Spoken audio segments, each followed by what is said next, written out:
What's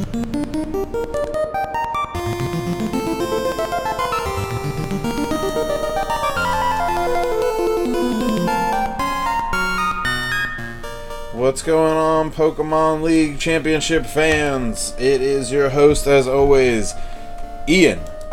Today we're a little short-handed. We don't have all of our commentator team as usual, but we have the ever-present and ever-annoying Zach. And ever-loyal, you're welcome. Hey guys, what's up? This is the second round of the color tournament. This is week 2, so we've got our losers bracket and our singles bracket. It is a pretty cool week. We're missing, I think, one battle couldn't actually happen, but we actually got all the other battles this week. Which is pretty surprising, because lately it's been pretty hard to get these matches orchestrated, but we got most of them. We were only missing one because they literally tried to play it out multiple times, but there was multiple discons, and then one of them was he was losing by 4-2, so he was like, dude, I'm just gonna give it to him. Yeah, that makes total sense. So they tried. And as always, we're doing our giveaway. What you're looking at is our giveaway this week. Doesn't look super impressive, but what it is an Evo Boost Ready Eevee. This set is level 50 in case you did want to evolve it. All you need to make this work is your own Evinium Z. We can't trade that over GTS, otherwise I would have included it. But, so all you need is your Evinium Z, and you're good to go. This is the Pokemon we're giving away all stream. Just deposit a Magikarp, ask for a level 50 Eevee, and then we will get that out to you guys. So, without any more delay, I'm going to pull up the roster for Ian's favorite Pokemon. Poop. That is my favorite Pokemon, actually. Unofficially, the unofficial mascot of the PLC. The actual mascot is Pikachu. Okay, whatever. Anyway, well, here is the round 2 brackets. Luckily, since round 1 is over, I get to cover up parts of that with our logo. So, we have on the left side here myself versus Zach. So your two commentators. We thought about doing it live. We ended up not doing it live. Don't complain. Next we have Ashley Faye versus John Whiteside. There's a veteran of Season 3 and a new player to the field. So we'll see how that goes. Go ahead and spoil this one. This is our Discon. Mike Henderson versus Arise Caldwell. They had to disconnect, or they got a bunch of disconnects, and so at the last one it was like a 4-2 lead, and Mike surrendered to Arise. So Arise moves forward to the next round of the winners bracket. Speakman goes up against Steven in this round. Both did pretty well last round. This round they go up against each other. Something I don't have queued up, Zach, I don't know if you have it queued up, but I don't have the losers bracket queued up. The losers bracket? I can queue that up. Just give me 1 second real quick, y'all. Alright. I just don't have the visual for the players. Yeah, but, no, I got you. So our losers bracket, basically this is like a last chance qualifier. They get one more chance to try and make it, all the way towards finals of the tournament. If they lose, they're out indefinitely, but basically all the losers play against each other, and may the best loser win. They make it right back in the seat for finals of the Rainbow Cup. So in this week we have William Roker, who was a no-show last week, versus Dan Locklear. Really good match from what I heard. We got Tran here with Brown versus Jay Delgado at green. And then lastly, we got Tyrell Coley along with Will Alton, who also was a so is that I believe that was a DC last week. Is that Tyrell? No, Tyrell. Tyrell? Man, if you keep whitewashing my man's name like that, we gonna have problems. Alright, so that's our losers bracket. Those players are all pretty good. Some of them, might feel like they got bum colors.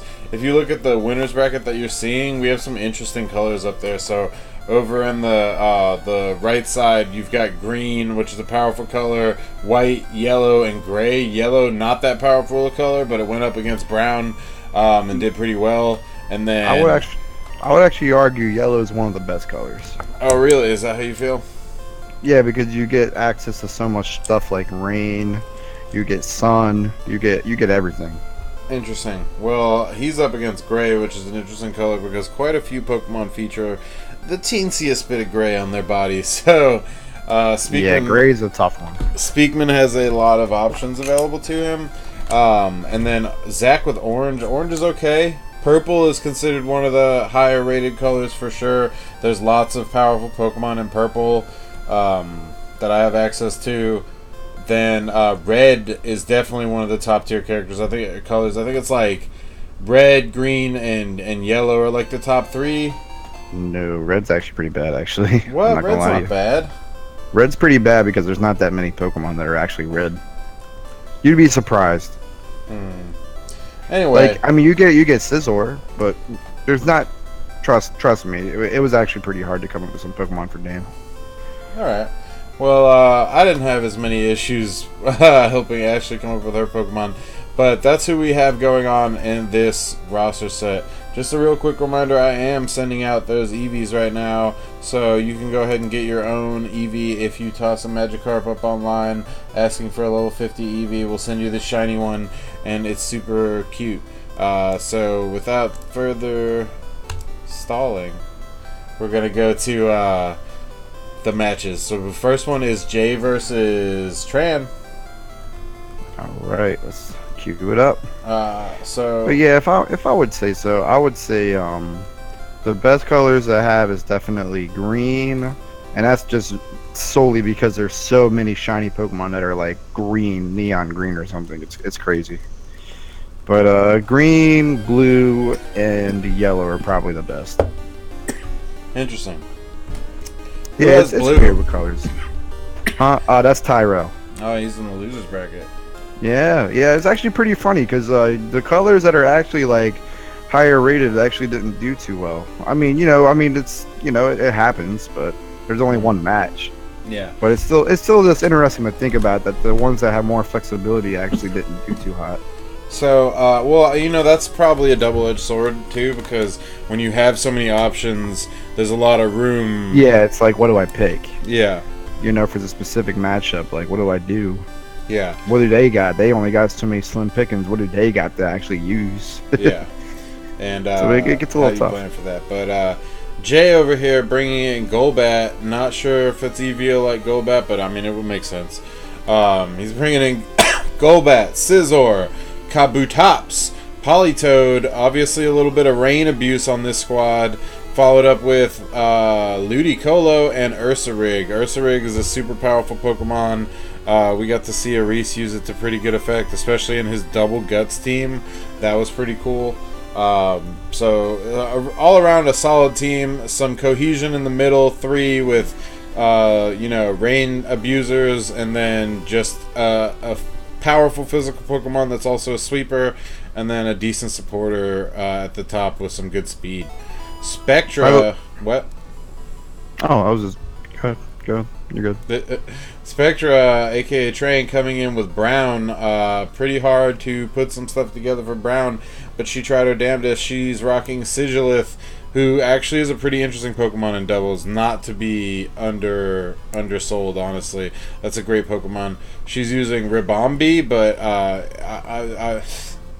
I don't know. Ribombee's rough because Ribombe has a lot of potential, but it's also super frail. It really needs good teammates, and I'm not sure. I will say this: Pollen Puff is an amazing support move. Like in general, just the fact that you can either use it to either attack with or heal your mons, like that's awesome.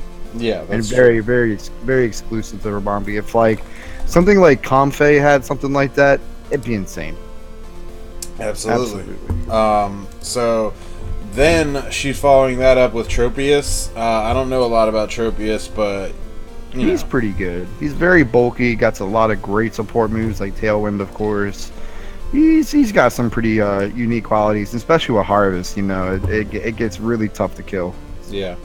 Draglage is coming up on this round. Draglage is a super great bulky Pokemon.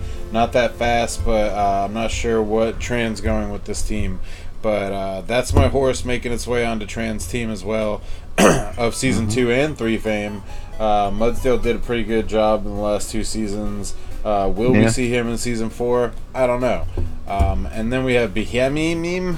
Yummy. Definitely looking very tricky. How do you say that? How do you say that Pokemon? Behaim, I think. Yeah, Behaim. Something like that.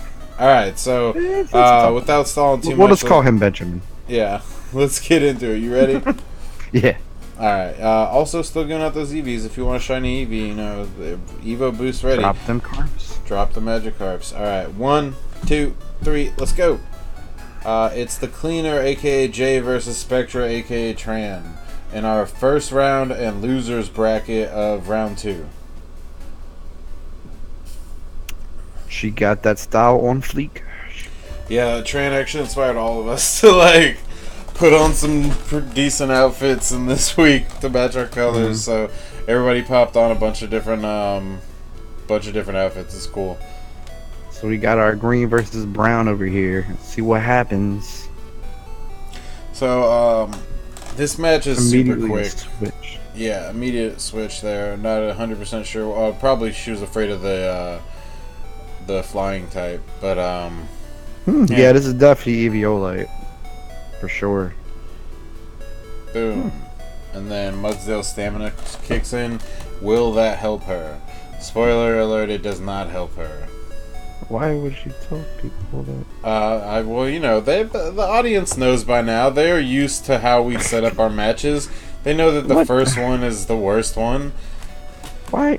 I don't understand. Swords Dance goes off, and that gives a huge advantage to Jay already. He has set his reign. He's got a Swords Dance off with one of his best hitters, and he's just able to mop up now. She tries to bust off a Calm Mind. It's a little too late after that Bullet Punch did so much damage. Doesn't Sigilus have access to like cosmic power too? Yes. Yeah, rain power scowled. You know, Mudsdale just isn't equipped to handle it, especially without an assault vest. There's no way. Yeah. And now we have Draglage coming in. I wonder if she kept out Mudsdale because she was like, oh, stamina boost. Yeah, that's probably what I would expect, but even then, like, you know, there was no real reason to keep it up. Yeah, sometimes it's worth losing that boost. Tropius gets critted and one-shotted. It might have one-shotted without a crit, but it definitely one-shotted with the crit. And now Icy Wind comes into play and does a decent bit to Debbie. Yeah. Making her slow Pokemon even slower. Icy Wind on Politoed is actually pretty awesome and interesting because oh yeah, Politoed can do decent damage, but it's not always there to do damage. And so when you get it there supporting with Icy Wind, it's awesome. Yeah, I was about to say I used the support Politoed back in Season 3, if you remember. I got like the double KO with it. Yeah. Yeah. So boom, Behemian goes down. Politoed put in a lot of work for me last season for sure. A lot of people feel like Pelipper is like the most ideal like rain Pokemon setter, but honestly I'll say Politoed has some incredible niches that really solidifies itself. As a strong rain lead for sure. I mean, yeah. Any weather Pokemon is gonna. I mean, almost any of them are like amazing. All of them are useful, but some of them more so than others. Right. I was saying, in my personal preference, I prefer Politoed. Toad has access to a lot of shit too, like Focus Blast and stuff. Well, yeah. It's got like access to like Encore and stuff, which is really useful, especially on a Choice Scarf set. So it's down to our last 2 Pokemon. This was quick.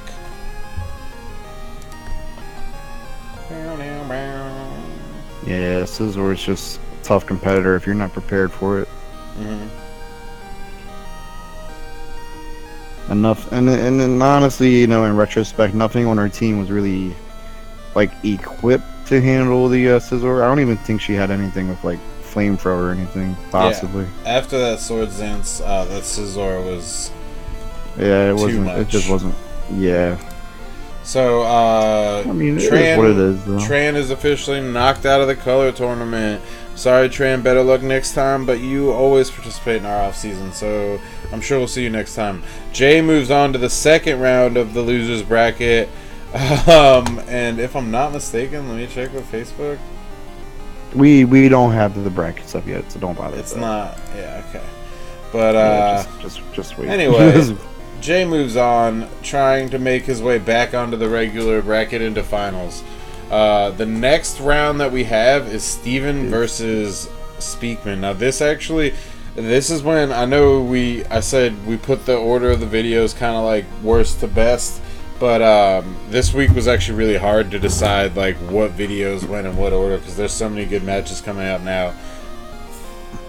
But we have Steven versus Speakman, which is, again, orange versus gray? Yellow versus gray. Yellow versus gray. Just to leave the colors to me. Steven leads off with his Bisharp and Dual Blade. Eviolite Dual Blade is a crazy Pokemon. Like, definitely want to see some more of Dual Blade. We didn't even actually ever have him in a season, so it'd be nice to see him in the next season. Miss Magius did some work last season, but that's a hit or miss Pokemon. It's just not as powerful as you might want it to be, although it looks nice. And then he's bringing Floatzel. Floatzel has a lot of cool stuff. Yeah, so we got another rain team here with his Pelipper. He loves his birds and his rain. That's Steven for you. He will not give them up. He was so insistent when yellow came up for grabs to get yellow just so he could play Pelipper. He could have got blue or white. He likes his niches, man. He likes it. I don't know. But he would have done better if he was going rain if he got blue. Anyway. Well, he just wanted yellow because he knew he could play Pelipper. Well, here comes Jinx. Jinx is a decent Pokemon. Not a lot of play, and we never had her in a season. She's got some cool stuff, and Steven actually does an interesting move with her this week, so that'll be fun to watch. Over in Speakman's territory, what? Alright, so I'll take over this if you let me. So Speakman is rocking a definitely Trick Room-esque team here, of course, with the Slow King and Vikavolt lead. I believe he did bring in Vikavolt since everyone knows that Steven loves his rain cores. So, you know, that was definitely a possible attempt at breaking that up, possibly with Assault Vest or even possibly a Z move, who knows. We got Metacham over here for the fake out support. You know, just general, you know, strong damage off the get-go. Golurk here with that no guard, crazy strength under Trick Room. That's definitely going to probably give his ghost type some trouble if he does pull off the Trick Room initially. Definitely going to be tough to face against if he's not ready. We got Amoonguss here. You know, as y'all know from Season 3 fame, he was just the best sleep inducer supporter of my team that just really nabbed me some free wins in so many rounds, even if it was the same set pretty much every time. And then of course, last but not least, we got one of Ian's favorites, Eviolite Rhydon here, just with that donk Rhydon strength over here, just strong as a beast. Eviolite Rhydon is awesome. I mean, that's probably its most powerful form, but it actually doesn't necessarily even need Eviolite. I mean, you know, Eviolite is just a good option. Obviously it's the best option because it doubles its defense and special defense. I'm just saying it has other options too, and you can catch somebody off guard. But we're seeing lots of Eviolite Pokemon in the color tournament. I was about to say, he might very well not even have a Eviolite on it. He might have like a Z move or like, excuse me, Assault Vest. I think he did have Assault Vest last week actually, because he had multiple Pokemon that were able to have Eviolite. So yeah, it's pretty interesting. Exactly. So, Eviolite mons are definitely shining through in this tournament. That's for sure. Yeah. Yeah, Yeah. exactly. So, let's go ahead and kick this one off. Are you ready? Yeah, man. All right. Yellow versus gray. Let's see it. 1, 2, 3, let's go. This is round 2 of the winner's bracket. Speakman versus Steven.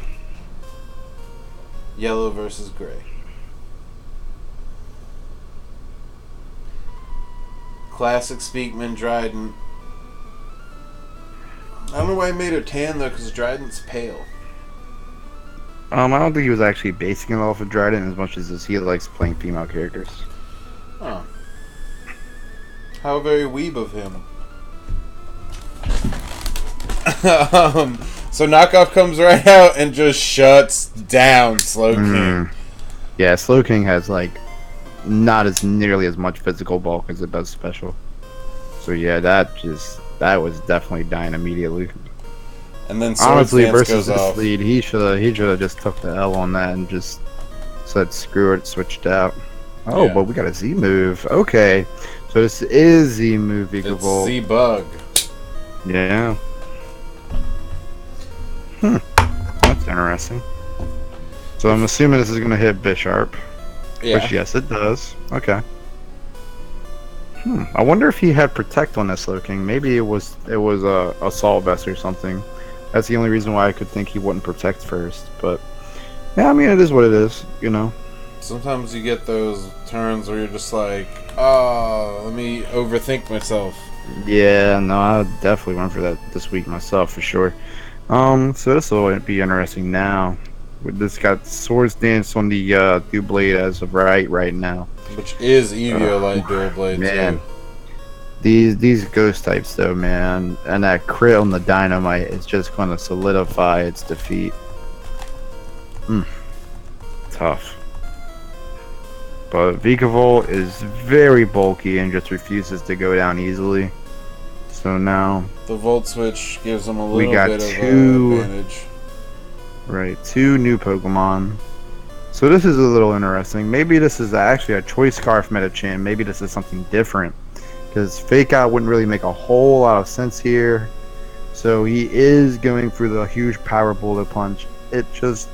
Okay, so it's Life Orb. I see it. Yeah, it's a Life Orb set. But maybe that was not the right call. Shadow Sneak was definitely enough to just OHKO it. With Bullet Punch doing very little damage. Well, yeah, also you gotta keep in mind this Dual Blade is rocking its Swords Dance, so... Yeah. I mean, it's already got Wild Attack, and now it's basically got ×2 of that, and it's a powerful Pokemon. Right. Yeah, these ghost types are just, you know, they're just wrecking him right now. He's got so many Pokemon that are just weak to ghost and dark moves. You know, it's hard for him to really get an edge. Yeah. So he is putting that Pokemon to sleep, and then also not, luckily for everybody, not abusing Spore. He did get the crit with Rhydon. Rhydon proving that Rhydon's strength. Miss Magus is kind of frail, though. Yeah. Jinx. Now, this is an interesting one. This move right here is awesome. We see some interesting Z-move usage this week. So this is Z Lovely Kiss. Boom. It gets a speed boost, and it puts Rhydon to sleep.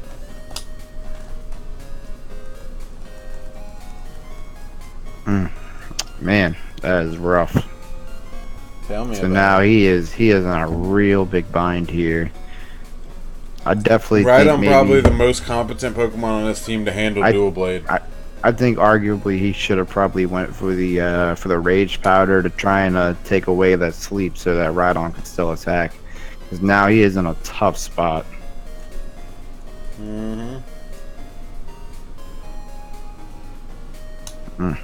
Oh, but he wakes up. Okay, didn't matter. And that just wasted the Z move, the boost, and everything, man. And now Swords Dance boosted Sacred Sword does a significant amount of damage to Kamina, but does not kill him. I wonder if that is Eviolite. Like, if you would think, like, if it didn't have eviolite, would it have just died in one hit? I don't know. Sure. Rhydon in and of itself is super bulky. Right. The main reason for eviolite on him is just to make it beyond bulky and then to give it good ass special defense. Mm-hmm. Here comes the Rage Powder. Now this is a carbon copy of your Season 3 Amoonguss, yep. Amoonguss. Boom. Gets hit with the Shadow Sneak. Even with the Swords Dance, not doing a whole crap ton of damage, but the Hurricane does its best and takes out the pizza topping. I think that he prefers the bird because of access to unmissable hurricanes and thunder. I hear that. I definitely do. And I get it. I prefer the support capabilities of Politoed more. Well, it is nice that Pelipper gets Tailwind. I was gonna say, like, don't discount the support of Pelipper. The problem with Pelipper is its typing as compared to Politoed. It's also a lot more frail, which I'm not a fan of. Yeah. It has that stealth rock weakness, which hurts it from coming in all the time. Like, Politoed, it's easy to just set rain, maybe do something real quick, and then switch out and come back in to put the rain back up. I like the more bulkier setters as far as weather goes. But there you have it. That's just my preference. That's actually game. Yeah, man. Swift Swim Floatzel. Swift Swim Floatzel with the rain boosted Scald finishes off Speakman's Vikavolt and allows Steven to advance to let's switch back to DS for the round 2s.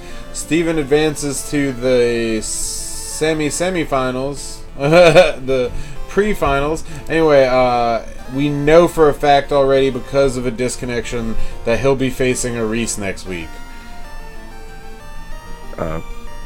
Do we know this? We do know this. I'm looking at the roster right now. So, Reese is going to be up against Steven in the round 3 week.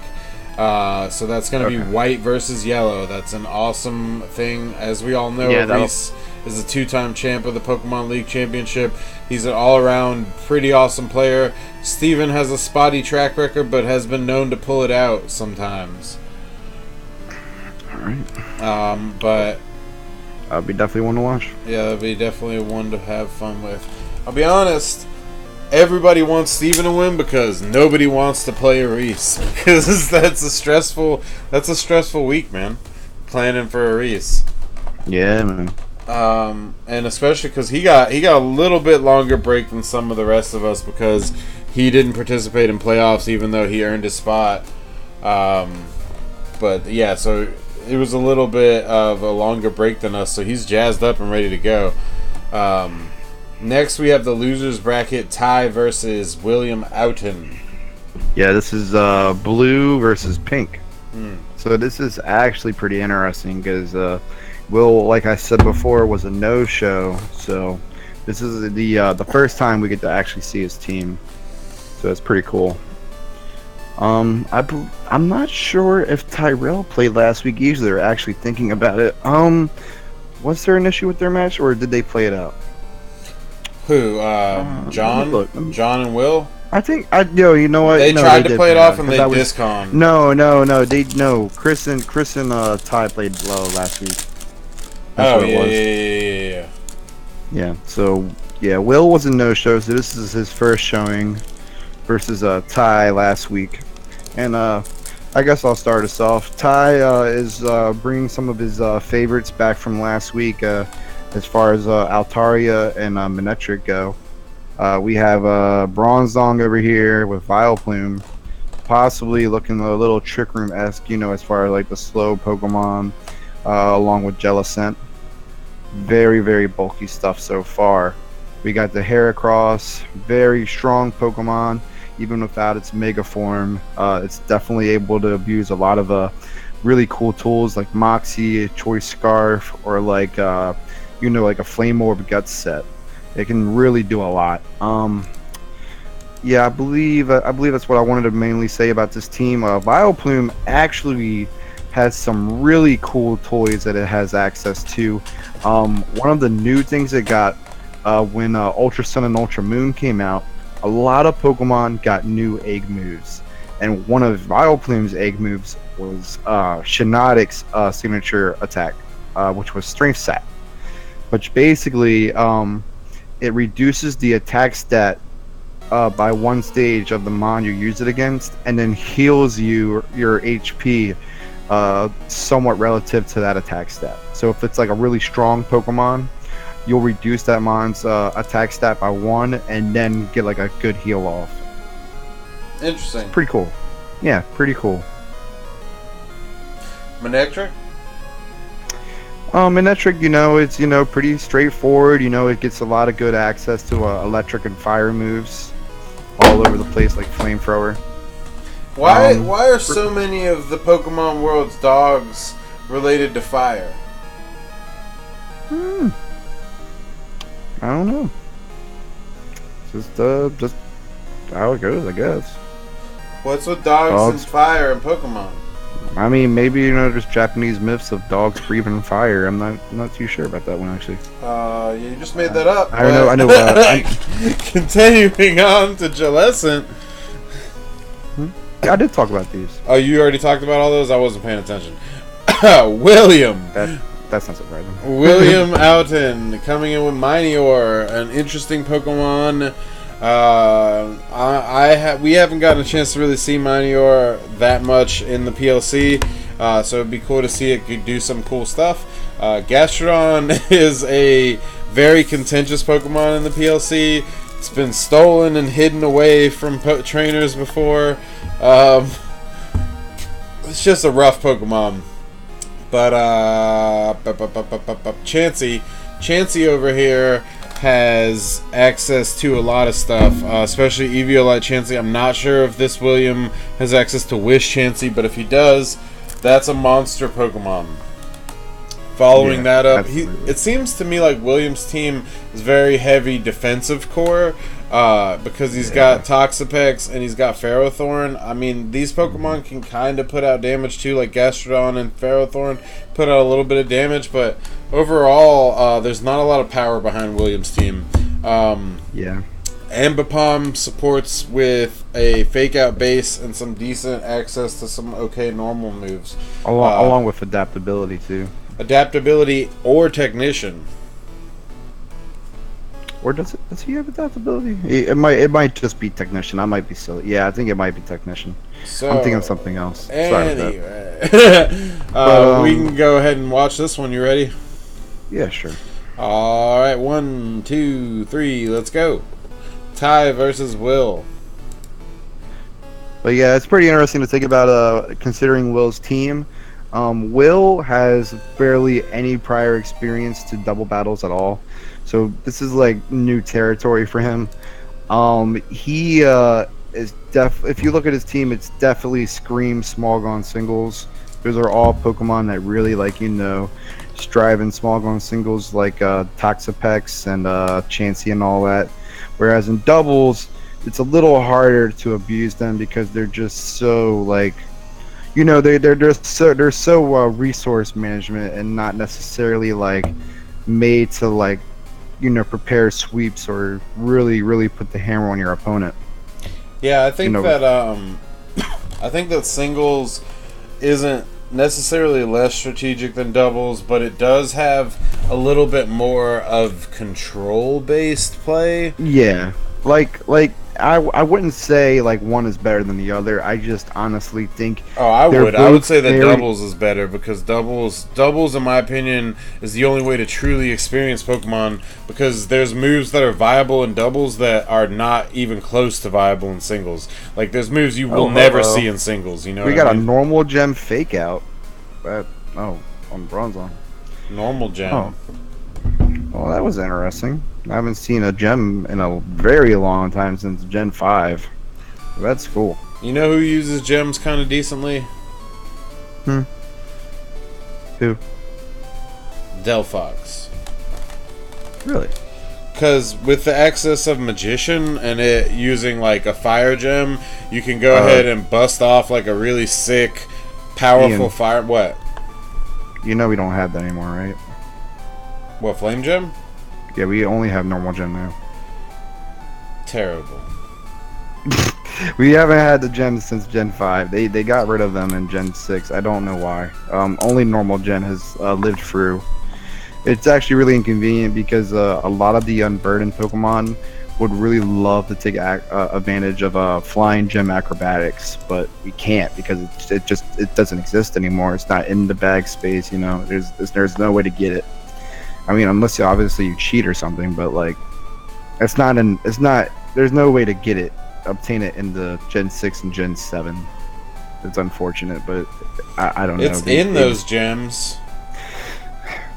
Yeah, it's just well, no, like it's in the gens. It's programmed, but it's not actually in the game. If that makes sense. Like, there's no legal way of actually getting them in your game as of right now. It's weird. I don't know why. It does say it's an unobtainable hold item. Yeah, it's ridiculous. I'm not a fan of it. I really liked flying gem acrobatics sets. They're really strong and powerful, but I don't know. I guess they weren't too much of a fan. So that was Hex, right? Yeah. I'm not a huge fan of Hex. You always want it. You always hope it does more damage, but it doesn't. Yeah, a little bit. But this is definitely a very this is gonna be a grind game of who's the bulkier mons. I would say that Ty has a little bit more power behind his team. Yeah. And a little bit more control because of the abilities of like Jalescent and then some of the other moves that his Pokemon have access to. Right. I mean, it's like this is a good match. It's the fourth match. It's a really good, or the third match. Sorry, it's a really good one. But I would say that when you look at the teams, like unless Will plays like outstandingly, his team was just outclassed by his opponent. Right. But back to what you were saying earlier, I wouldn't necessarily say singles or doubles is necessarily better than the other. I personally prefer playing doubles just because I like the play style better. I like the idea and intricacies of, like, you know, being able to see unconventional moves and mons really do well. This is definitely that's why I think it's the true mode, because it's like some Pokemon won't even see single play, but they'll see play in doubles. Yeah. And I get what you're saying there. I just, you know, it's different strokes for different pokes, you know. I will say that singles is very more resource management, you know, really like mind games all day. Very, very chess-like in sense. You know, there's a lot of like a lot more switching involved. A lot more like, you know, just prediction based strategies of like which moves to pick or which moves to read or which switches to read. Yeah. So it's interesting. When you really think about it, you know, not one's necessarily more strategic than the other as much as just they're just different. They're different play styles. You do not play the same way you would play in doubles and singles, and you shouldn't play the same way you play in singles and doubles, which you can kind of actually see in this match. You know, there's just certain things where you'll see like that. It just, I don't know. It's when you run a very defensive lineup that doesn't really have a lot of, like, you know, strong aggressive pushes. You see the consequences. Because you lose your early game advantage. And you see now he's lost a lot of his strong offensive Pokemon like Minior and Ambipom now. So now he's forced to rely on his tanks, which don't have a lot of damage output. So now he's in a tough spot. Basically relying on statuses. Yeah, and that's not a position you necessarily want to be in, especially with Heracross, you know, having access to like guts. You never want to be in that position. That is another thing about singles that is interesting, because you can rely on status a little bit more in singles because you just have more control. Toxic Stall is such a real thing in singles. Yeah, absolutely, especially with like substitutes and like what is it, like sub-seed combos and like they're so singles has its own niches too, a lot of its own unique strategies that you don't see in doubles because it's just too slow to pull off. But at the same time, there's things you see in doubles that you just don't see in singles, like Trick Room and I feel what like Trick else? Room has a place in singles. I actually, it's funny you say that. Before I joined the PLC, I was mostly a singles player, which is why I defend singles often along with small gone. But I was mostly a staunch small gone singles player, and I was actually the only person who was really dedicated to playing Trick Room teams and singles. I really had a lot of fun playing Trick Room, especially in Gen 5 with like a lot of like unique mons like Gallade and stuff. But once I got into doubles, I realized really quickly how different Trick Room teams are in doubles, just because you have both a Trick Room setter and an attacker all in the same turn, which is really great. You don't have to switch out. Mixed teams are more important in doubles for as far as Trick Room goes. You can do a mixed team, whereas in singles, like if you're going Trick Room, like that's your play. You might have one priority sweeper or two. Yep. So yeah, he's oh wow, and he's had safeguard up. So this is pretty much it though. He can't do too much here. Again, he's relying on status conditions to try and help him, push through. But it's not enough. When you rely on that slow play style in doubles, it doesn't pay off because the turns just aren't as long. There's not prolonged turns of switching back and forth. It's even leftovers, which is like a godsend in singles, is not necessarily as good in doubles just because the leftovers recovery is so slow. It's not really worth it. Yeah. It is on some mons, but like sometimes you would actually most of the time prefer a berry, like a figgy berry or a guave. So that was the match. I think that definitely showcased a little bit of like why relying on single strats in doubles will end up hurting you a little bit in the long run. But this was a new experience for Will. Will has said he is not a huge fan of doubles, has never played doubles, but maybe this match, made him want to try. I was a singles only player for so long, but like after playing a couple weeks in doubles, I was like, I almost don't ever want to go back. That's how I was, man. I was, again, staunch small gone player for years and years and years, and I tried doubles for the first couple times, and I'm like, this is lit. I love it. I was upset at first because I realized VGC is pretty much primarily doubles, and I think that is because it is so much more of a strategy-heavy game, and it also does allow for a wider variety of Pokemon to be viable, and a wider variety of strategies to be viable.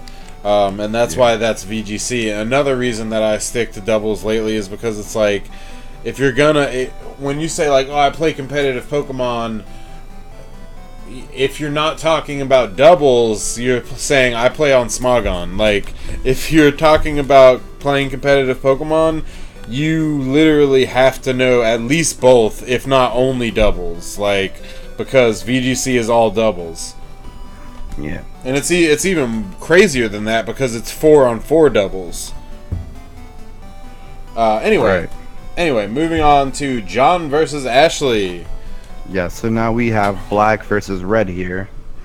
So this is an interesting match. I'll let you talk about Ash's team. I guess I'll cover John's if you want. Okay. Since you have more insight into her team. So we got John over here. How do I have more insight into her team? Because she's your fiance. Maybe you guys talked, I don't know, over dinner or something? Ashley's watched me play, and I've talked about it over the last couple of years. The league's going into its 4th year of... the league's been around for a while, but it didn't become what it is today till like about 4 years ago. So we're going into our 4th year. She watched my streams. You know, she listened to me talk. She knows a little bit about battling, but not a whole heck of a lot. So yeah, there's definitely been some claims of conspiracy that Ian has actually been like, you know, coaching her games and playing for her in her place. You know, like if any of you watched the last couple weeks of season 3, you will know that I have a strict anti-coaching policy. I mean, it's literally because in our rules we don't forbid coaching, but it is frowned upon. He couldn't tell, but I was being very sarcastic. I know you were being sarcastic. I'm just saying. He I feels get this the need all to the defend time. himself because I he's get this guilty. all the fucking time. I'm not guilty. Anyway, just to plug it in, I see that we have 6 people watching.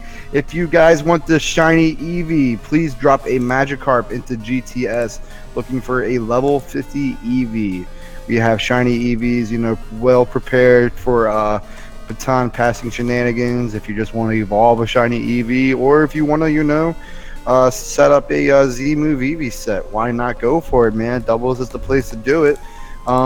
Just hop on there and get on it. Yep, this is that Eevee that he's talking about. It's also level 50, so you can evolve it if you want. It's good to go. I mean, just come and get it. Pop one up on GTS. It looks like a dead Eevee, like a ghost Eevee. It's cool. Come get it. So, anyway, I'm going to get in this team here. We got John's black team. We got Toucanon. You know, really cool Pokemon. Hasn't seen a whole lot of play at all in the PLC. So very excited to see what it may be able to do here. We also got Pyukumuku. Very funny Pokemon with a great ability that, you know, often ends in making your opponent have some buyer's regret into killing it. And then, of course, we got a very popular season-free pick over here with Zygarde 10%.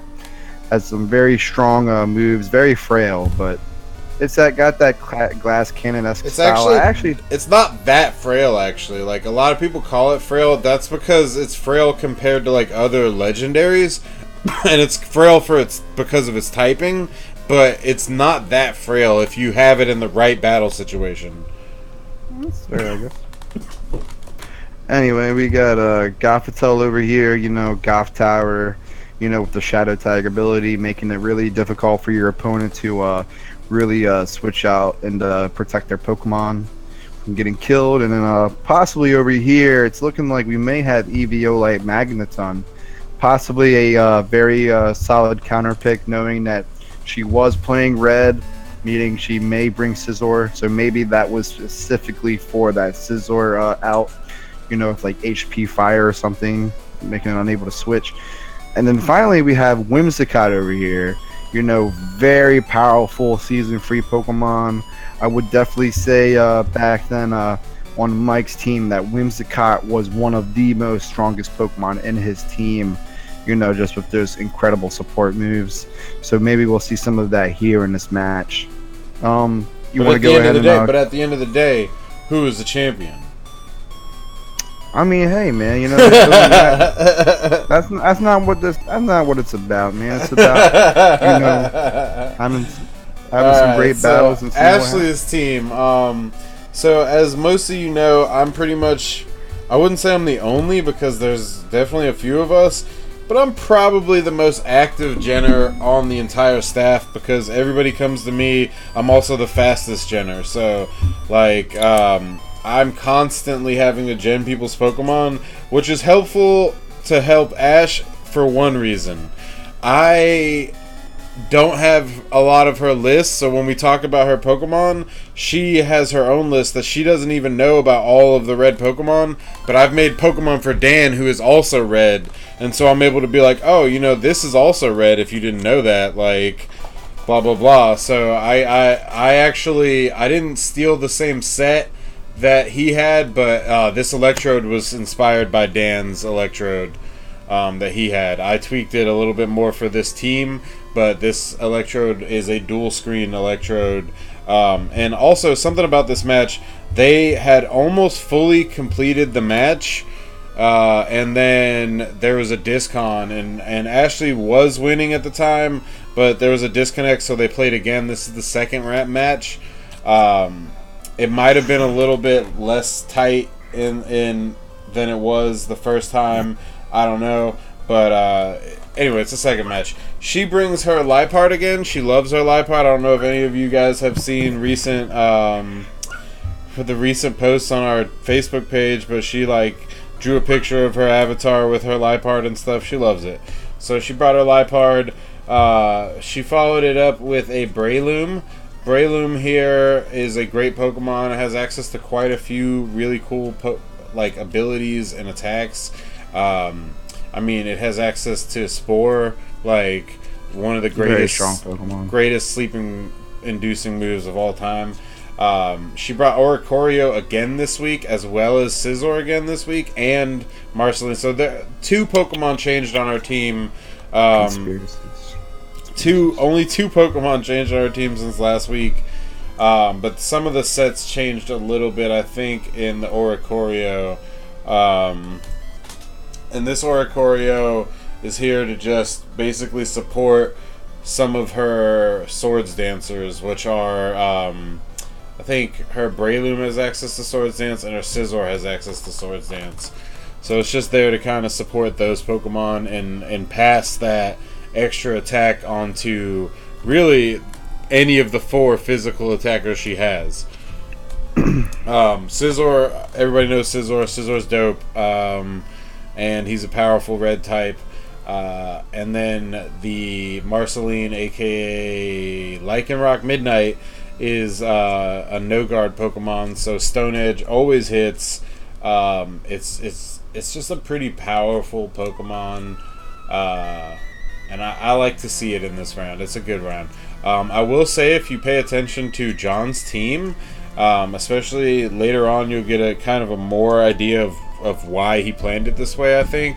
But his team is kind of like a trap team. So you have Magnet Pull, you have Shadow Tag, and then through Zygarde, exclusive through Zygarde, is 1,000 Waves, which actually makes it impossible for the Pokemon to switch as well. So this whole team that John's constructed is pretty much about trapping your opponent in a bad situation and building momentum because of that trap.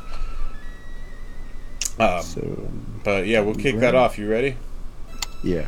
Alright. 1, 2, 3, go. We're into the match. I don't have no insight into your team. Why would I know? Shut up, Zach.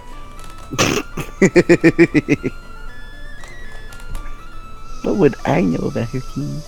So outfits on fleek again. What up, Justin? Shout out, bro.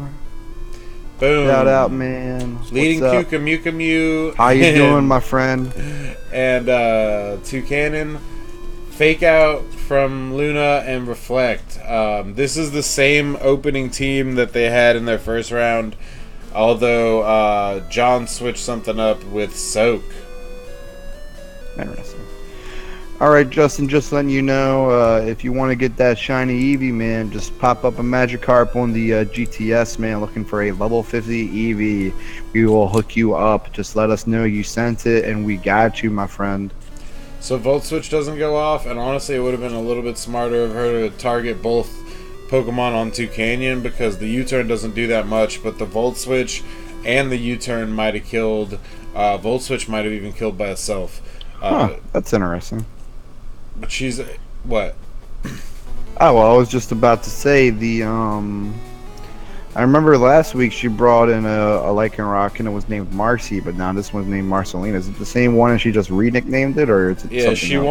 she wanted more input on her nicknames, because last week, I made her Pokemon, but I had to rush making her Pokemon last week because we couldn't find her cartridge for her Pokemon trainer, and I was trying to and by the time it was too late, so I just made her Pokemon, so she had a little bit more say over the nicknames this time.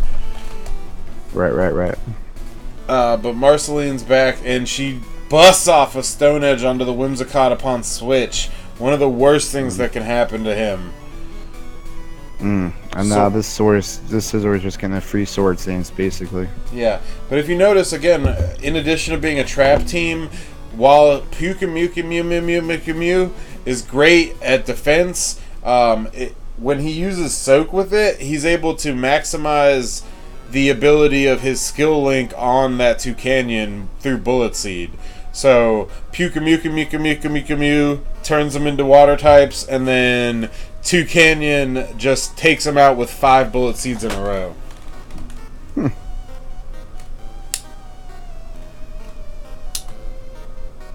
Man, that thing is bulky. Yeah. It's not only bulky, it's got Toxic and Soak, so it's there just to control the outcome of your opponent's team. Yeah. If it's Steel, oh, guess what? Now it's water. It can be poisoned. And that actually did happen in the first match. The first match, he soaked the Scizor, and then he poisoned it.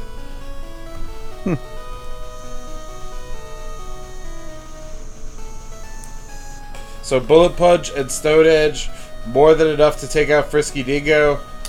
Doesn't even get a chance to trap both Pokemon. Yeah, you can definitely see this this soak is hurting the Scizor a little bit. It's not getting stab off of its Bullet Punch and Bug Bite, so that's definitely hurting its OHKO capabilities even after a Sword Stance. So that's pretty interesting to think about. Here is this Magneton here. Yeah, this is a much better use of Soak than Steven had. This is kind of interesting though to think about because now it's not Steel type, so now I can, you know, switch out if I really wanted to. So that's kind of funny to think about. Of course, now I can't because of the Shadow tag, but you know. I think that's the intention there. Yeah. Behind that switch. Oh, but the Flash Cannon is more than enough to take out Marceline, and she goes down. Now she sends out Bree. Papa. The Breloom.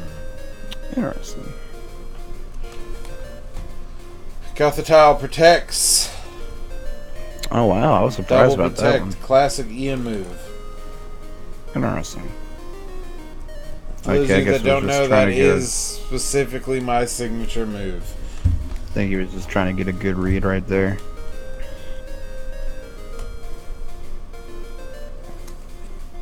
Yeah. Read all you want, it doesn't matter. Oh wow. All you're reading is your death certificate. Oh damn. So in the other round that she fought, the Scizor actually ate the Mago Berry off of the Gothitile, killed it, consumed it, and then it went down to almost all its health from poison, then consumed its own berry. So it was like super awesome in the first round, but again they disconned.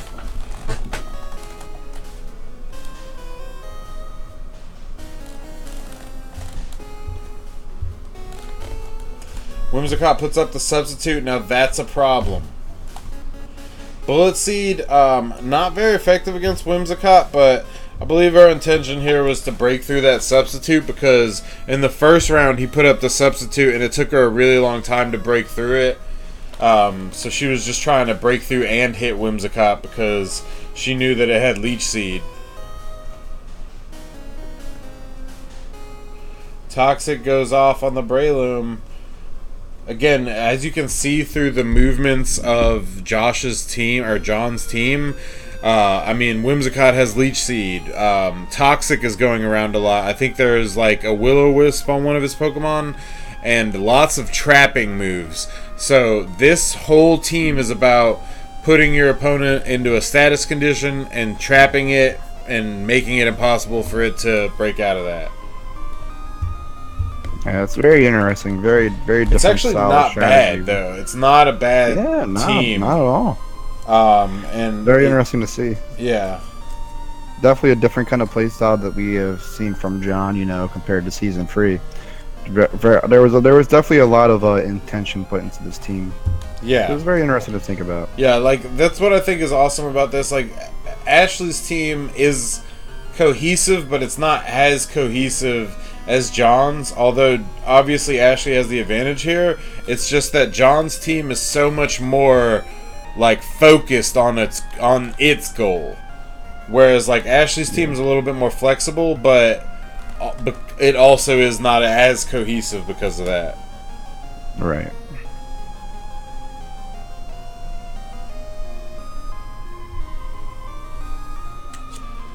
So Bullet Seed will take out Puka Muka Mika Mika Mika Maka Muka Mew. And it doesn't use its ability? Oh, no, because it wasn't a contact move. Oh, okay. I was confused about that. Yeah, I only use innards out when it's contact, I believe. So it's there for a suicide bomb. Pretty much. Like a free suicide switch. Awesome. So Toucannon comes back out. Now keep in mind, this Scizor is water, I'm pretty sure. So it's got a little issue there.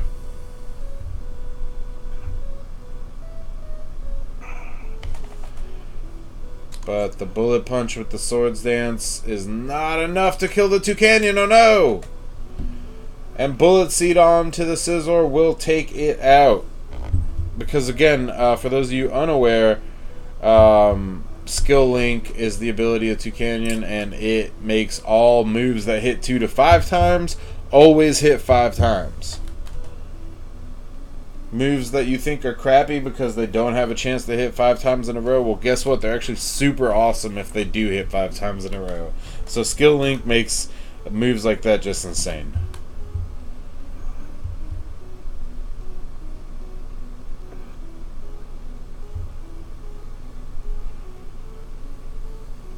Whimsicott still has its substitute out, which actually is in a really bad position now because of that.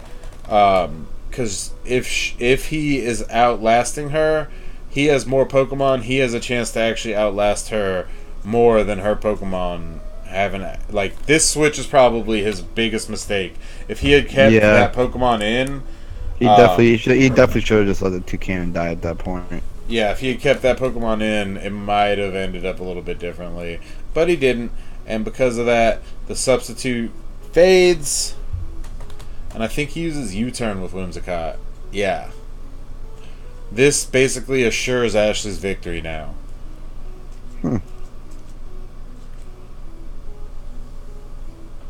Ooh, all of his Pokemon have 4, 2 HP, like 12 HP. That was not his best move right there. Yeah, all his Pokemon are 1 hit away from death. And all of Ashley's Pokemon are going to hit first. Yeah. Oh well, what are you going to do? Lose. Yeah. So I think he definitely played a little too defensively in the end. He kept spamming the protects when really, like, he had a little bit more. He would have been better off just trying to gang up on a Pokemon instead. Yeah, exactly. But Magneton fades. If he had maybe set more Leech Seeds too, that could have helped. I also think not having access to Tailwind may have hurt him. I think having the Tailwind support from Tailwind could have really changed. Useful. Tailwind could have definitely changed the game. But that says Pat. Yeah. And Ashley moves ahead, switching back to the round 2. Ashley moves ahead. She will be playing the winner of Zach and myself. And so now we have Reese versus Steven, and then Ashley versus the winner of the next match. So that's really interesting. Also, John moves down to the losers bracket, Speakman moves down to the losers bracket, and Mike moves down to the losers bracket to try to earn their way back to the top. Mm-hmm. But you and I both know what match is next. Last match of the week. No, oh crap! It's not. It's Daniel versus William, the second or third. I think it's the third of the losers bracket matches. This is the third of the losers bracket matches. Dan. So this is pretty interesting because this is red versus orange. It's actually pretty funny because we originally had more players than we had colors, so some of the colors had to be redistributed, And that actually ended up being both Dan and Will, who have red and orange, much like me and Ash have red and orange. So that's pretty actually ironic that both of the people who ended up having to get a color that was already distributed played against each other in the losers bracket. Dan had a tough week last week versus a Reese, which is one of the best players in the league for sure. And now we have William, who was played up against Ian, but couldn't make it to his match. So they unfortunately couldn't play it out. So these two are now in the losers bracket. Sorry, was there something you wanted to say real quick, Ian? Or Oh no, I was. Will's kind of been perpetually in the losers bracket. Yeah, I mean, it is what it is. Since season 1, you know? Yeah. It's just kind of the thing that he likes to do. This is pretty interesting to look at, though. I guess I'll cover Dan's team, if that's all right. You can cover both of them. Sure. Because I got to get a beer. Today's stream is brought to you by Sierra Nevada Torpedo. If you like a stout drink and like to party with IPAs, that's the drink to get. Unless you're drinking Coke Zero, which is Coke better. Zero is terrible. All right. So, Trick Room is very popular this week. And we can kind of see that on Dan's team here with the Dusclops. You know, definitely very bulky Pokemon with Eviolite. We got the Hariyama lead. Most likely Fake Out, you know, in some sense. You know, to help get off that Trick Room turn 1. And do some damage with that Hariyama strength, you know. Octillery here, which is a newcomer. This is actually pretty interesting to note because Moody was not allowed in our tournament last season. So this tournament, we said it's a lax tournament. Why not let people have some fun? So Moody is allowed. So this is probably a Moody Octillery, I would assume. So that's pretty interesting to see what it can kind of do. We got a Moongus here, which is another Pokemon that was made just like for Chris. I made this for Dan. And so this is another sleep-inducing, rage-patterning, annoying mushroom that just kind of staples itself to the field and acts as a glue. And this is also a newcomer, Soul Rock. Will be very interesting to see what he can do. He gets a lot of really cool support moves, along just so with you like. know, I heard everything you said, and none of it's true. Okay, and so other than that, we got a Scavalier, which was one of my favorite Pokemon to use last season. Unfortunately, I didn't give it the love that it was required. So he had to go eventually. And then I guess I'll cover Will's team real quick. One of Will's favorite leads last season was leading with Torkoal Lilligant with the After You strategy to try and get off those super quick eruptions with the chlorophyll boost. This is also, just so you know, this is the same ones that I made him for Season 3. This is global and warming. That's great. That's great. The global warming strat. So yeah, that's funny. For those of you that don't know, William doesn't believe in global warming. So when I made him these Pokemon, that's what I named them to kind of solidify it in his head. This is how it works, you know. That's funny. So we got the global warming strat here. We can see that Will, like myself, is playing orange, so he does have access to the Hariyama. You know, possibly with that Fake Out support, that general bulk. Along with Mudsdale, who is also very bulky. We also got access to Lycanroc Dusk Form, very powerful priority user that I used to great effect last season myself, after trading Will for it, ironically, too. So, along with that, last but not least, we got Raichu over here with the Fake Out support, possible rain counter for that all those Pokemon that are weak to water on his team. But, yeah. Also, it's important to note, a lot of people forget this, Raichu has access to Fake Out. That's what I said. Oh. I'm sorry. Sometimes your voice just kind of trails together. Anyway, you ready? Yeah, man. Alright, 1, 2, 3, let's go! William versus Dan! Dan rocking that classic booty shorts. I don't like his hat. It's too basic.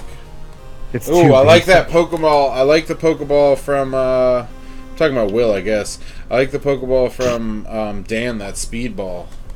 Yeah, man. That was tight. For those of you that don't know, I don't know either.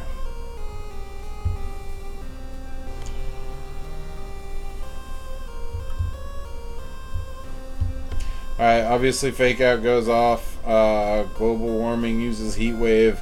It actually misses Hariyama. Hits Grim a little bit, not that big a deal. Trick Room goes up. Chlorophyll is now a liability. Yeah. This is pretty interesting too, though, because Torkoal is actually pretty slow himself. Is actually one of the slowest Pokemon in the game, so it'll actually still be pretty dang fast. You know, with this, that might have been something that, that might have been something that Dan didn't see coming. Hariyama does just what it needs to do. Close combat's global warming for death. Yep.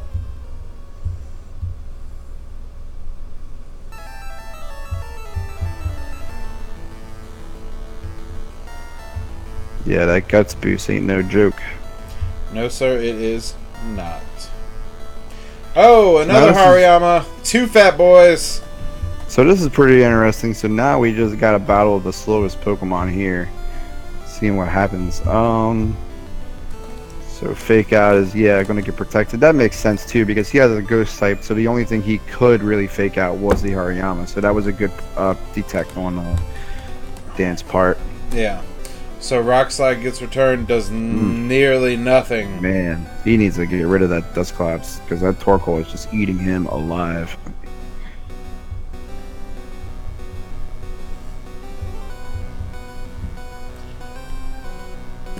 Alright, so that's Guts Hariyama. Both of them, pretty sure. Yeah. Nobody wants these Eevees. You said it was a Pokemon that people would want. Nobody's watching our stream. No, we had a bunch of people watching. Plus, even so, I announced it on Twitter. Usually we get a couple stragglers. Hey, man. I tried. At least we had a giveaway this time.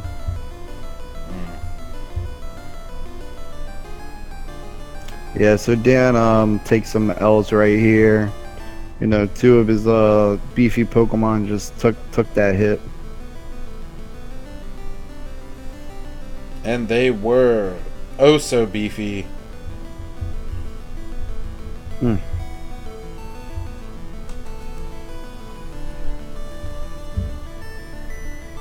Solrock, an interesting Pokemon you don't get to see too much. That's hilarious. So, I don't know if you saw this, but he just... That's funny.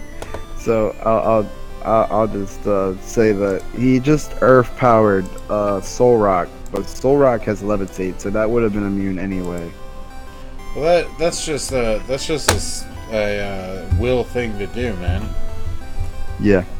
I just thought that was funny. So, classic Willism.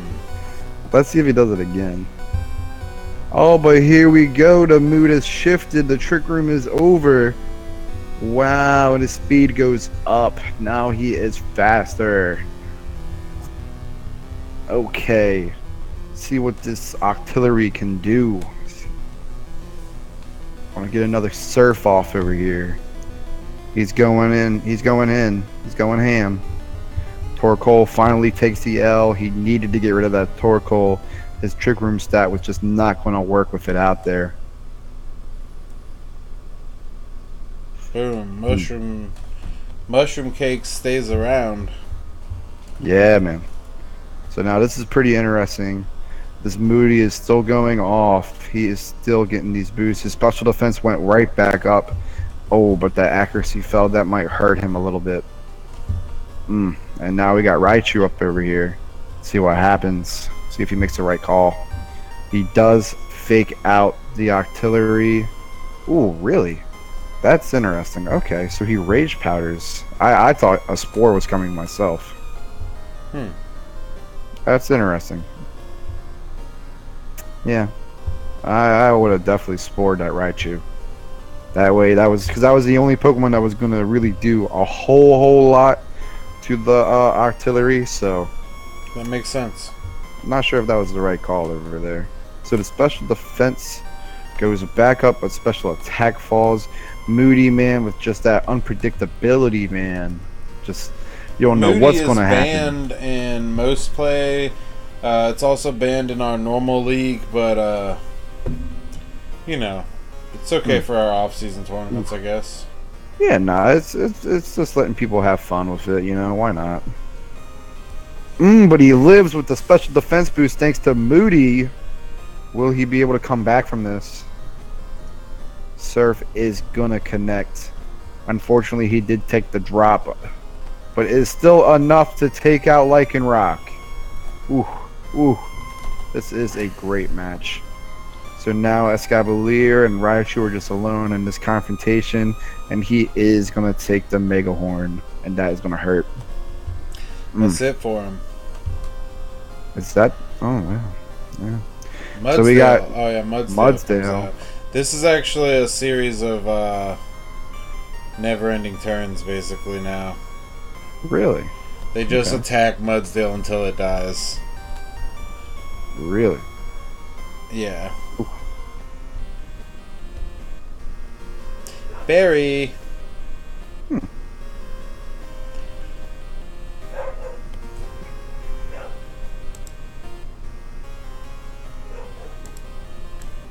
This is tough though, because he's getting these stamina boost. I'm surprised he trick roomed right here. Yeah. I mean, I guess it makes sense.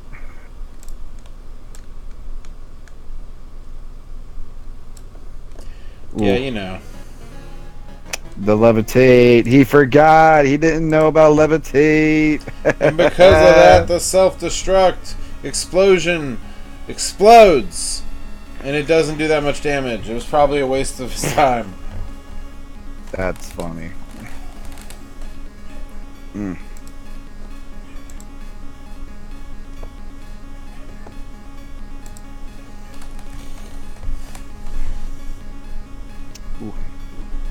Just so you guys know, we are giving away the EVs with Last Resort ready for EVO boost. They're shiny. If you want to grab one, just, toss up a Magikarp up on GTS and ask for a little 50 EV. We'll send it out your way. Flinched twice in a row from Ironhead. Man, that was clutch. Will this be enough to Oko it? No, not enough. So what's going to happen here? This looks like it's going to be the last attack. Oh, but it's not. Ooh, ooh, ooh. Man, I'd be quaking in my boots at this point.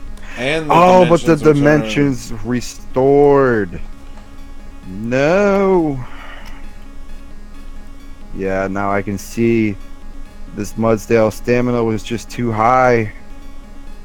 He is unfortunately going to take the L as Mudsdale finishes off this escargot with nothing left to stop it. Will wins? Yeah, man. Will won. I actually thought Dan won. That's fucking crazy. William advances in the losers bracket. Dan gets knocked out. Unfortunately, that explosion was just, not enough. Not enough. I see you in there, Jay. I see you in there. Didn't want to join us for the stream. He had something our feelings. Please be here next week. Shut up. Ian sucks. Ian sucks. You're the one that sucks. We'll go ahead and skip right to this next battle here because guess what? It's me versus Zach. This is our best match of the week.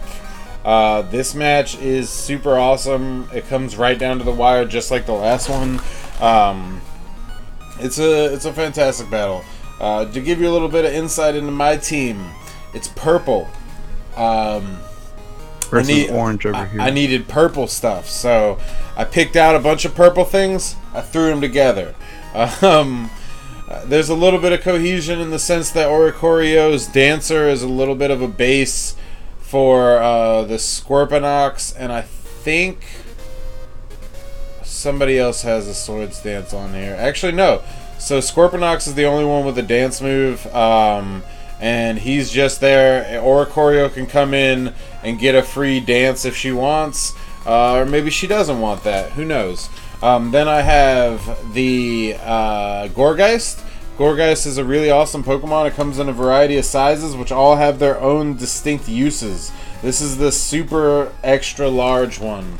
It's slower, but it's got decent HP, special defense, and attack. So it's the Pokemon I chose to bring today.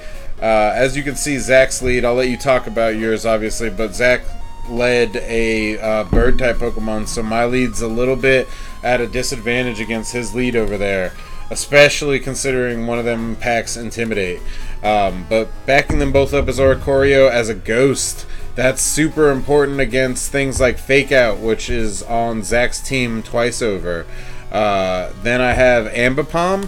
Ambipom's 2-hit technician, powerhouse, super strong Pokemon, plus Sylph Scarf, whatever you want to call it. This Pokemon is an awesome normal type. It's a great Fake Out Pokemon, and it's purple, so it fits right on the team. As you can see, Hariyama gets a lot of play this week. As its shiny form, it has purple gloves and is therefore in the purple category. It lets me use Fake Out as well, and it has the Guts ability, so it's super powerful. Then to pack it all in, we've got Quagsire. Quagsire is unaware, and it's purple, if you couldn't guess that before. Quagsire has access to Curse, so should I get the chance, that was what I was going for with Quagsire. Its unaware ability and Curse kind of make it a really, really hard to stop Pokemon because it also has access to Recover. Anyway, you can go ahead and talk about your team now. Pretty interesting to think about. Just a side note, Hariyama was really big this week. It showed up in huge. a lot of teams. Twice in one match, even. Yeah, no, that's pretty interesting to think about. So as you can see, I am pioneering orange over here. I have my lead, which is very strong, very difficult to counter against, is Scrafty with the Intimidate and Talonflame. Here with the Gale Wings, Tailwind support, possibly, going on the offensive as well. Scrafty here to just kind of like glue my team together and kind of like make things difficult for my opponent. We have Lanoon over here. This is a support set of Lanoon. Lanoon is usually known for belly drum dancing, but this is not that kind of set. This was a little more of a gimmicky set I was trying out. Unfortunately, I did not get to show off what it could really do, but when it goes off, it is nutty. Maybe we may see it in another match, who knows. We got Barbaracle over here. Very powerful Shell Smash user, as most people would figure out. Has access to a lot of really good moves like Liquidation and Rock Slide. We got Pikachu over here, PLC's mascot. No. Pikachu is a very powerful Pokemon with Light Ball, gets Fake Out, access to a ton of great moves like Grass Knot and Thunderbolt. Unfortunately, I don't think... Yes, I didn't bring that set. Yes, I'm sorry. So, Pikachu is very strong, and then we got, last but not least, Druddigon over here, supporting two very great abilities in the form of Sheer Force and as well as Rough Skin. Sorry, Rough Skin. Thank you. And both styles play very differently from one another. One is very aggressive and it's all about that life orb, attacking strength, and the other one is more defensive, using its great support moves like Glare and Stealth Rock, and really getting that chip damage up. But that's about all the insight of my team. If you're ready to start, I am. So let's go. 1, 2, 3, go. We're off, and our outfits are dope. Yeah, when I said unfortunately, I meant that as in I did not bring Pikachu Z move. Obviously, Light Ball was the, in my opinion, the superior choice to bring. The Z, of course. Yeah, the Z moves are cute, but really, they have no additional effects other than just being very huge nukes where opposed to Light Ball, which powers up all of my moves. So what's really important about this first turn, like I said in the overview, I was super afraid of his bird type, especially after frisking it. So I switched Camilla. I had two options to start. I would either Swords Dance and then do something else with my Gorgeist, or I would switch Gorgeist out for a free Dancer Swords Dance, which is what I ended up choosing. Which I definitely saw coming. I know Ian's Dancer strats pretty well by now, so I was definitely expecting the switch into Yukina here, but unfortunately things do not pan out well for me, as you will see momentarily. I Need a Belt tries to use Dragon Tail and it misses, which would have forced out the switch, hurting his momentum a little bit, as well as letting me pretty much attack as I please. So I'm in a pretty tough situation over here myself. Hurricane is going to do a great sizable amount of damage to Scrafty over here. Ooh, and as misses. I attempt the Dragon Tail again, but I miss 2 times in a row. Really hurt. At this point, I'm frantically searching for answers here. Unfortunately, in my opinion, I made the wrong target.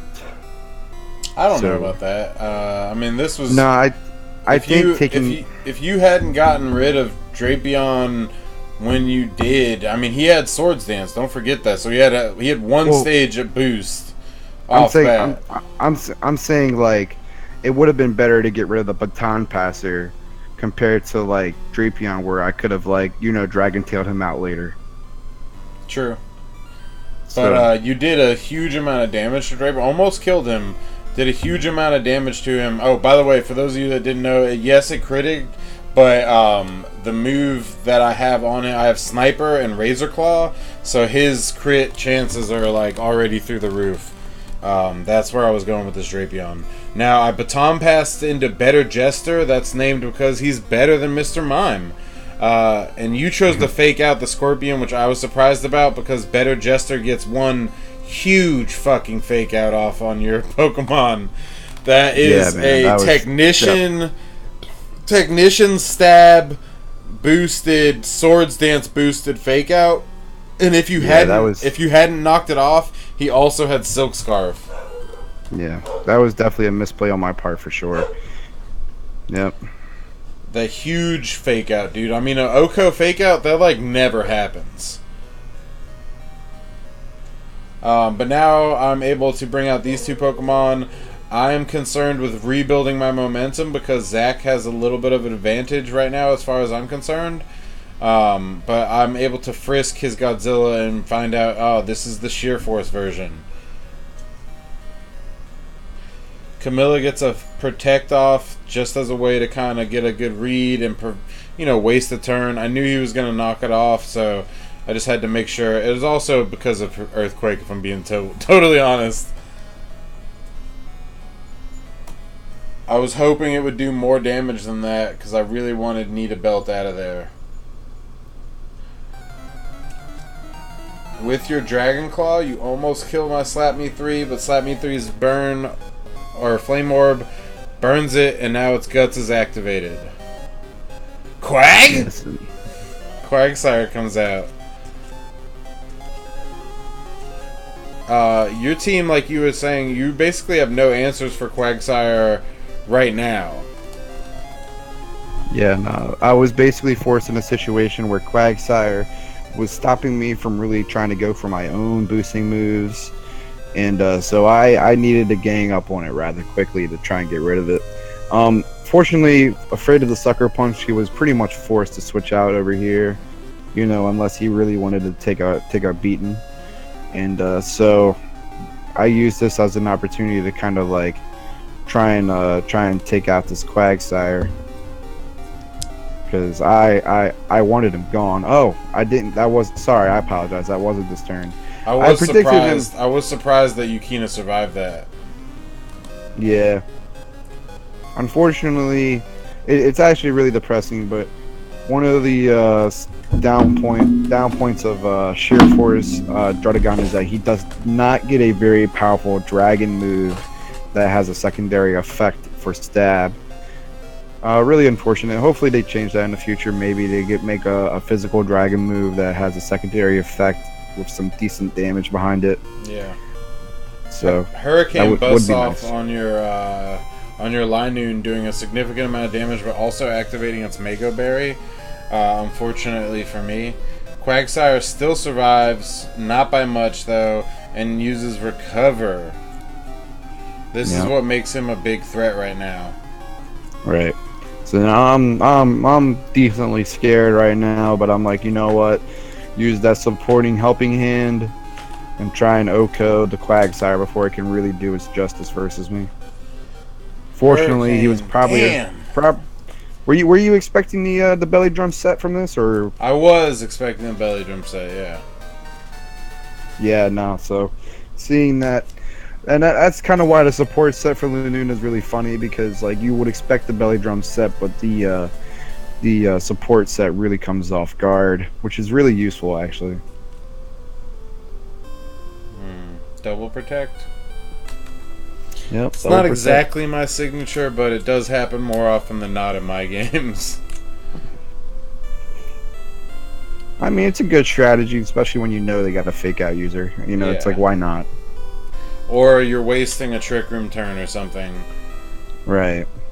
Or you're trying to just get in that extra burn damage or exactly status. Like really anything. There's so many. Or even like when you're like in finals and you use protect the last turn and you're going to try and use it a turn again to try and get just enough poison damage to weaken the Zapdos and go for the KO. You know. It can happen like that, yeah. So Yukina goes down. Zach's feeling great about himself, but his Godzilla goes down with it.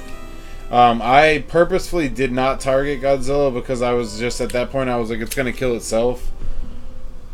Yeah. Carpal tunnel comes out. So in this situation, I'm pretty much, kind of in a tough situation over here. I protect, expecting, some kind of grass move along with fake out. But he ends up actually hitting the Pom Poko instead, finishing it off. And super then smart. This was my ace in the hole. This is Z Trick or Treat. And what that does is, see there, it gets its boosted stat. Yeah, it does get the boost. Yeah. So it boosts literally every stat but evasion and critical. Like that's the only two stats it doesn't boost. Just like Porygon Z's conversion, yeah. Conversion, yep. So, I mean, even with the Protect, I just got a huge boost on my Pokemon. The Intimidate basically does nothing to Camilla because she had a stage of attack boosted. Fake Out does what it needs to do to slap me 3. You get your Shell Smash off with your White Herb. But at this point, Camilla is in for the kill. It's just too strong. Yeah, I mean, even with the lower attack, I mean, she has basic normal attack right now, but everything else, like all of her other stats are boosted. Even with a knockoff from that Scrafty, it's going to be hard pressed to kill her. Yeah. And her speed is boosted. And for those of you that don't know, Scrafty and Gourgeist are 2 points off in speed. So that one speed boost literally made the match here. Very well played match on both players' parts. I did make a couple of misplays, as you all saw, but all in all, great match. I got to try some funny stuff out.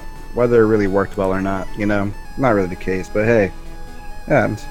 It does happen, but also, I mean, that was just a great match. Again, down to the last Pokemon and some amazing strategic exchanges. That's what earned that match the last spot of this week. But now we have our week 3s. For those of you that are looking at the screen right now, we've got myself versus Ashley, who is my fiance. So I play my fiance next week. Then Aris versus Steven. Those are the matches for the winner's bracket. Now, in the loser's bracket, we don't exactly have those yet, although I'm pretty sure I can guess who they are. Let me go to our portraits real quick. Alright, so William advances, so it'll actually be Orange versus Orange, William versus Zach next week. Hold on.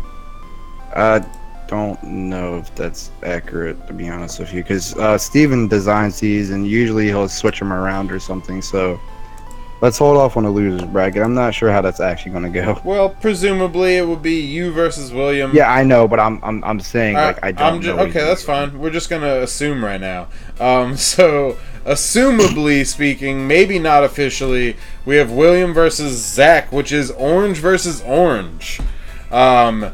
Now, with their track records, we can assume that Zach already has a little bit of an advantage on William. Zach has a better competitive history, and he is the champion from Season 3. He worked hard for that title. And he also was probably paying attention to his orange roster way longer than William. So that's going to be a great losers bracket match.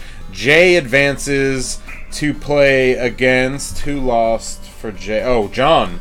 Jay theoretically should play John in the next losers bracket round, so that would be what is John's color? Black? John's color is black. So black versus green, orange versus orange, black versus green. Again, presumably. Tyler Cooley advanced forward. Tyrell Cooley advanced forward and will be facing up against presumably Christopher Speakman, which is gray versus blue. Right. So we're gonna. And I think that last challenger spot, it's looking like he has a bye right now, but that will be eventually the Mike. third place or whatever. No, oh, Mike. That'll be Mike. Mike. Okay, so Mike will presumably be in the last challenger spot. And that means that we will have orange versus orange, green versus black, and blue versus gray, presumably in the losers bracket next week. Oh, very actually, contentious. No, they're gonna have to switch that up because Tyrell played against Chris in week 1. So that's not going to happen again. They're going to switch that up. Then assumably we're going to switch you with him because we don't want an orange v orange. We'll figure it out. So it'll probably be orange v gray and then blue v orange. In that instance, that's what we're going to assume probably. Possibly. Yeah. So William versus Chris, you versus Tyrell, and Jay versus John. Anyway, that's what we're assuming is the losers bracket. We already know our winners bracket. I fight my fiance. Areese fights Steven. And we will see you guys next week for another giveaway. If you have any ideas of what you want us to give away, things that you're looking forward to, let us know. You can shoot us a message. You can request it in the chat right now, or you can join us on our Facebook page by clicking our social tab, and you can request it directly on the Facebook page. I am the CEO. I pay attention to the Facebook page probably more than anybody, although it does consume quite a few of our lives. Just letting y'all know, if y'all want to get that last chance to get that shiny Eevee. You mean this let one? Let us know right now. Pop up that Magikarp in the GTS looking for a level 50 Eevee. Get that shiny Eevee, man, and my man Ian will ship it out to you. Yes, I'll be shipping those out for the next 30 minutes as a courtesy to you players who are late to the game. But, just shoot us a message, whatever, let us know you did it. Again, next week, if you missed a giveaway from any of the previous weeks, if you missed a giveaway from Season 3, if you missed any of those giveaways and you want one, join us next week, Sunday, 6:30 p.m. Eastern Standard Time. We will be giving away Pokemon. You can directly message us, or you can shoot us a chat in the actual Twitch chat and ask us for a previous week's giveaway. I keep them in stock so that I can give people Pokemon that they may have missed. But as always, thank you so much for joining the Pokemon League Championship Off-Season Color Tournament. We will see you next week for round 3. My name has been Ian, aka Murray, your CEO, and my co-host, as always, Zach. You have terrible sign-off, but we'll see you guys next week. Thanks for joining us. And again, pop up your Magikarps on a GTS and I'll send you an Eevee. Peace out.